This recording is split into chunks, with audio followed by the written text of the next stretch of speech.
Past మనకెందుకు, ఇప్పుడు ఈ క్షణం అంతే. నీకు ఇష్టమైంది చేసేయి, ఇష్టంగా చేసేయి. ఏదైతే అయింది తర్వాత చూసుకుందాం. రోజు రాత్రిపూట ఎందుకు పడుకోవాలి? రోజు మానే. తెల్లారులు గుడ్లు గోబులా కూర్చో. రేపు నేను చచ్చిపోతాను అనుకొని ఈ రోజు ఎలా బతుకుతావో అలా ఓ రోజు బతికే. జీవితాన్ని ఎప్పుడూ దూరం నుండి చూడొద్దు, అందులో పార్టిసిపేట్ చేయి.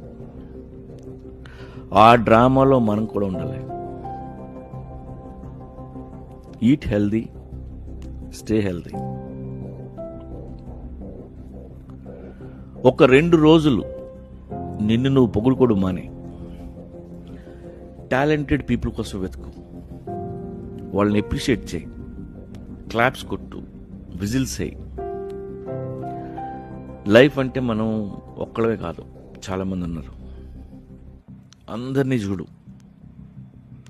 చూసి వాళ్ళందరికంటే డేంజరస్గా ఏదైనా చేయగలవేమో ఆలోచించు.